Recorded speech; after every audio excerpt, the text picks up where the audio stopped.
Xin chào tất cả các anh em, những người thích trâu trọi và trâu thịt.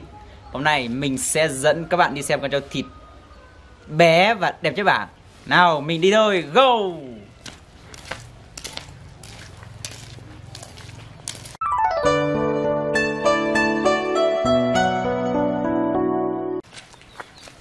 Con trâu này rất là đẹp, béo như lợn, sừng thì ngắn như dê.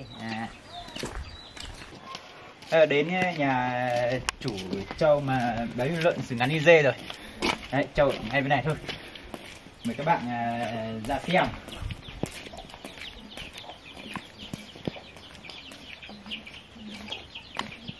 Đấy, nhìn thấy cái mông chưa?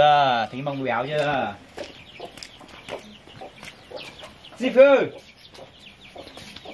Xùi! Dậy! Dậy!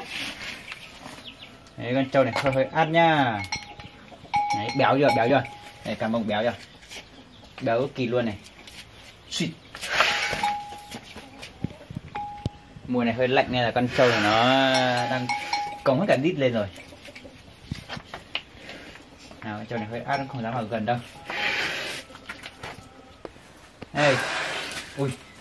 Ui, sừng bé, sừng công vuốt này, bé ngắn như sừng dê này. Con trâu béo, ôi là béo này. Rồi.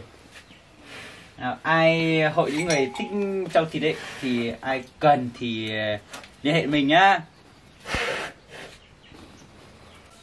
Chân thì to này, lông đẹp này. Đấy, ui, nhưng mà sợ quá. Này to chưa? Ui rồi, to cực luôn. Nhưng mà nhìn này, ôi, cao thế là cao, chiều cao là 1 mét, mình là 1m7 này. Trâu cứ cho là 1m40 đi. Có đúng không nhỉ? Tầm đấy.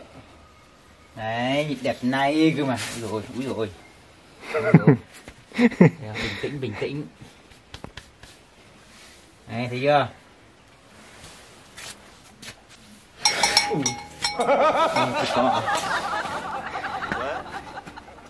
Hiện tại là con trâu này rất là hung dữ nên bây giờ mình sẽ dẫn các bạn đi xem con thứ hai nhá. Ui, con thứ hai dưới đây này. Đi.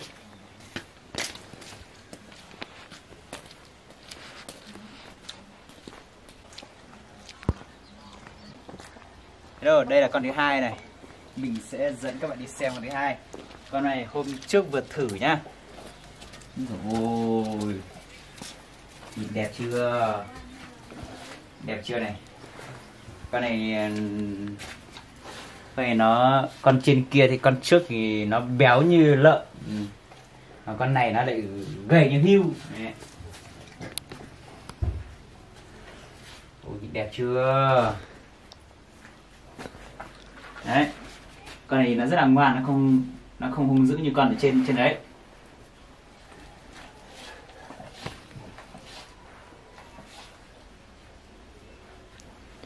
Con này bé thế, con này bé hơn luôn. Con này nó bé hơn, nó gầy hơn, nó cao hơn còn con trên. Độ khả đánh nhau thì vẫn như nhau cả.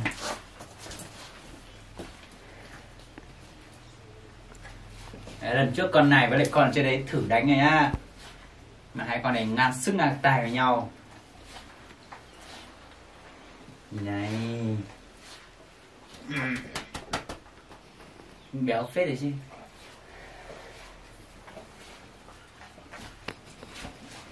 Con này